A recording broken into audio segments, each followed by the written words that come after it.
What's up, guys, and welcome to the heroic Twin Consorts raid guide. As always, I'm just going to be giving you the differences between the normal mode and the heroic encounter. If you want to see the normal mode encounter with the abilities that go a little bit more in depth, go ahead and check that out in my Throne of Thunder playlist over on my YouTube channel.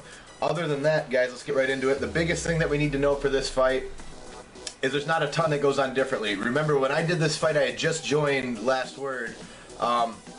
I was really behind in gear, so I knew I wasn't going to compete on the meter, so what was my goal? To not die. So I'm looking through the dungeon journal, I'm looking through everything, I'm asking Aki, I'm asking other people, you know, what do I got to do to get through this fight? Pretty much the same fight, except for one key trick. During Su-En's light phase, during the day phase, Nuclear Inferno is a new ability that you have to worry about, as well as the ice comets you need to tank the boss near. Unless you're going to be soaking that one as the Inferno, then you stay away from it. But what the ice comets do is obviously they lower the stacks just like normal mode. However, you can also use them as a shield when during the day phase for when Su-En is doing her Nuclear Inferno. Now, what is Nuclear Inferno? Nuclear Inferno is a raid wiper, a very, very quick raid wiper. What you need to understand is that during Nuclear Inferno, you cannot attack her. So don't bother. It's pointless. You won't do any damage. You're wasting your time. Stop doing it. Just go hide or you will die. What you need to do is you need to LOS behind the comet. You'll see a little pool behind the comet. You need to stand in that. Otherwise, just LOS. You'll be fine. And you need to get behind there before the detonation starts going off. It ticks for 100k per second, so you do not have a lot of time to get hit by that. You can afford to get hit by maybe one stack.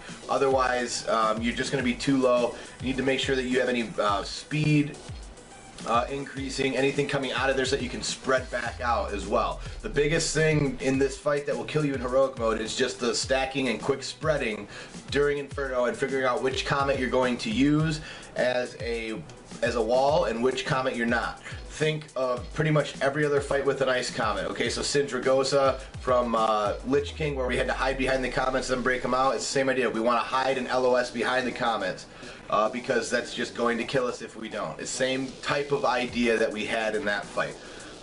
The only other real added feature in this fight is going to be, there's little ads that come out during Tears of the Sun that are revealed during Tears of the Sun during the night phase. You just need to be aware that they will come out. Those are easily killable with cleave damage. They don't do a ton of damage. They do about 30,000 damage per attack, so it's not a huge deal. It's just an extra mechanic to make healers have to work a little bit harder, as if you remember in normal mode, this fight doesn't have a ton of damage coming out. And you have to be careful who you're healing. So this just kind of gives the healers another thing to think about. As far as the DPS of these little ads go, don't worry about it. They will go down. And then when you get to the dusk phase and the day phase, they will all be revealed if they haven't been revealed already. And you can easily just stack those right on the tank and it's not a big deal. It's a very, very simple mechanic for a heroic encounter. Almost negated, especially as your gear grows with upgrades and everything now. You're not going to have to worry about it, so don't worry about that. Like I said, the biggest problem that people are going to face in this fight is that Nuclear Inferno and figuring out how to stack, how to quick spread, and being spread properly to your groups, to the sides that you're assigned to. And the reason you want to assign all these things is because that way you don't have half the people running one way and then the other people are running on top of them, and then you're all stacked up, and then you get hit by cleave damage and then you die.